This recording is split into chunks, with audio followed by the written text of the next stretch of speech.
Bonjour à tous, je suis Virginie Tinel, je suis directrice des achats d'ICF Habitat. Et moi, c'est Julia Pouville, je suis responsable développement durable d'ICF Habitat également.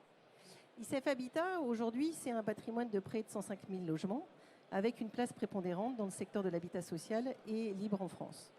Fort de ses expertises et de son appartenance au groupe SNCF, ICF Habitat prend en compte systématiquement des enjeux de durabilité afin de réduire autant que possible l'impact de son activité sur l'environnement.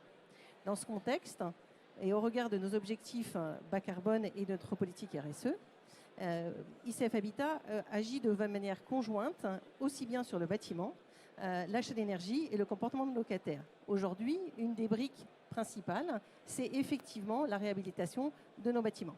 C'est ça. Donc, comme le disait Virginie, on a un stock de patrimoine important. Et ce stock de patrimoine, il a fallu à un moment donné se questionner de ce qu'on allait en faire, comment on allait le traiter. Et c'est pour ça que depuis quelques années, ICF Habitat a une politique développement durable avec une politique RSE au global.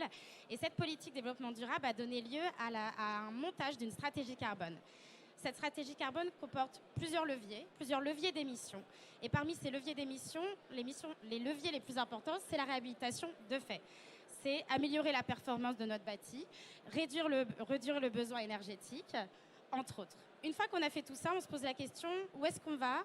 Comment on va plus loin dans cette stratégie carbone? Et surtout, qu'est-ce que l'on consomme exactement? Est-ce qu'on ne peut pas être plus vertueux dans ce qu'on consomme dans nos réseaux? Et là, je te laisse peut-être la parole sur la partie achat. Effectivement, un des pans les plus faciles, c'était de l'achat de biogaz. Et aujourd'hui, pourquoi? Parce que 78% de nos bâtiments sont chauffés au gaz. Donc il fallait impérativement qu'on s'occupe de la molécule.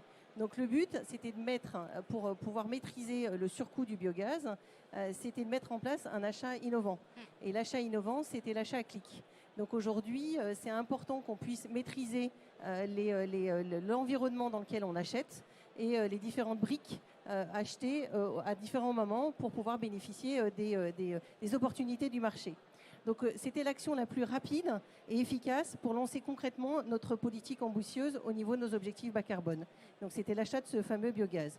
Donc aujourd'hui, l'achat du biogaz, ça permet aussi de verdir le réseau. Et donc ça, c'est très important pour nous, tout en maîtrisant les charges de nos locataires. Mais par contre, justement, en parlant des charges des locataires, ce qui coûte le moins cher, c'est ce qu'on ne dépense pas.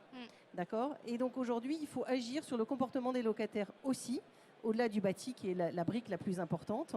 Et donc, il faut qu'on aille vers cet axe-là aussi. Ouais. En fait, ça me permet de faire le lien avec l'appel à projet et le lot numéro 2 auquel on avait candidaté. Historiquement, on a un lien fort avec nos locataires. On essaye de les sensibiliser un maximum aux économies d'énergie. On essaye de les accompagner avec des éco-gestes et globalement de les embarquer dans notre politique développement durable. Et là, ce qu'on souhaiterait, en fait, c'est aller plus loin, se servir aussi de la loi AGEC et de cette nécessité d'aller collecter les biodéchets, qui est devenue obligatoire auprès des collectivités depuis 2024, et de les embarquer là-dedans. Les embarquer pour les accompagner, pour qu'ils collectent leurs biodéchets et pour accompagner de cette manière-là le verdissement des réseaux et la production de biogaz. Du coup, c'est hyper important pour nous de les sensibiliser sur ces sujets-là, de leur faire comprendre pourquoi c'est important qu'ils collectent ces biodéchets. Et aussi, on remercie GRDF parce qu'ils ont accepté de nous accompagner dans cette nouvelle perspective, dans ces nouveaux enjeux en 2025, qui vont consister à faire un lien sur toute la chaîne de valeur entre collectivités, parties prenantes environnantes, les locataires et puis notre responsabilité à nous en tant que gestionnaires et maîtrises d'ouvrage. Merci. Merci à tous.